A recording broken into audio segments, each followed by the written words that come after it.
We're seeing so many truckers right now boycotting New York City with the whole entire Donald Trump case going on. I think many truckers are sick and tired of New York. Not to mention there's already many truckers kind of on like the seesaw middle, or they're kind of sometimes want to go to New York City and sometimes they don't want to go to the city.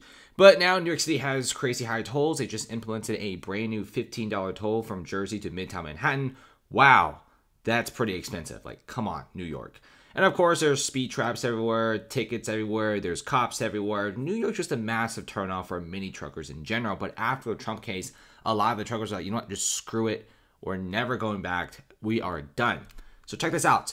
Truckers joining together to boycott New York in solidarity with Donald Trump. A trucker from Pennsylvania explains how 25% of truckers from his company are refusing to ship to New York City. The city will start feeling a pinch real quick. You could check out this interview right here yourself. It's one of the most interesting ones, and it's a very short video that you could watch. But one of the most crazy things about this is the number 25%. It's actually pretty consistent because I did show another trucker on this channel. He says about 22% of truckers are refusing to ship to New York City, which is actually very consistent. Many truckers are actually throwing out very, very similar numbers. It's not like one guy throws out 5% and the other guy throws out 50%. It's all very consistent numbers, which shows you that this is probably true what's happening. And many of the loads and pallets going to New York City are increasing in rates. So there's two types of truckers right now. Trucker number one is they refuse to ship to New York City no matter how much you pay them.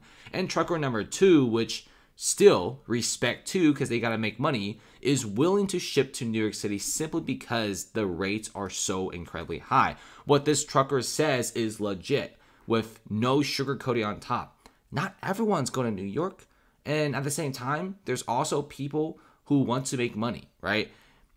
A lot of people will be willing to ship to New York City if you add in another $2,000 to $3,000 per load. He's saying that currently in his situation in Texas, there's a lot of brokers and shipping companies who tell truckers, hey, I'll add in another $2,000 if you just ship this load to New York City, which many truckers do take, all right? It's extra money.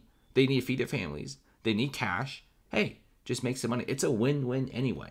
The truckers go to New York City, make more cash, and the goods are more expensive. And many truckers who are not shipped to New York City are just boycotting New York City. But both sides are contributing to higher prices in many New York City goods, which is freaking out some of the people over there.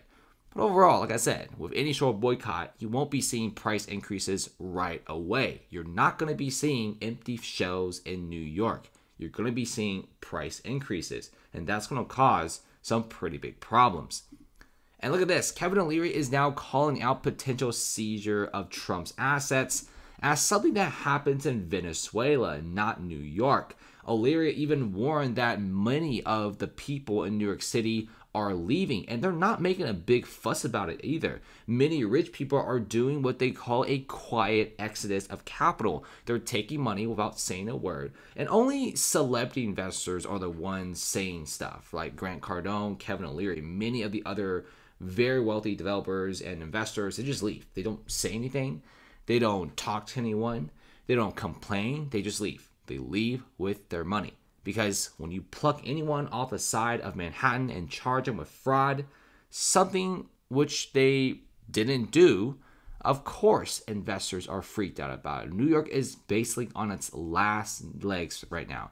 They are going broke. They don't have enough money. Not to mention, they're going broke so fast that Mayor Eric Adams is now calling for drastic changes to the city's sanctuary policies. Hold on one moment. Didn't New York say that they're completely down for the sanctuary city stuff and they're completely down for the migrants? How come he's now cutting like $1 billion from the budget? He's also shifting his attention, saying that if you commit crimes, you should not have the privilege to be in New York City. And then lastly, even the New York governor, she's like, hold on a second, guys. Can you slow down the increasing amount of people into New York City? We're running out of money. We're running out of volunteers. And we're running out of resources to take care of all these people. Because frankly, a very expensive thing to do. Can you imagine this? New York, one of the wealthiest cities in the world, whose GDP is higher than some countries, they are slowly crumbling to nothing right now. And many taxpayers are pretty mad about the overpriced no-bid contracts. Imagine just a regular security guard making $1,500 per shift, and it's only like a 48-hour shift. This is what's happening. Everything's overpriced. $5.7 billion basically wasted, in my personal opinion. And many New York taxpayers are like, we are done with the city. We pay a crazy amount of taxes. And if you make like a lot of money in New York, like $500,000 or to $1 million, well, your business will get half that cut. So that's crazy amount of taxes, and it's already pretty business unfriendly with what Kevin O'Leary and everyone is saying. So what do you guys think about New York so far? With the trucker boycott and many others joining in, people are kind of tired with New York and what they're doing. See you later.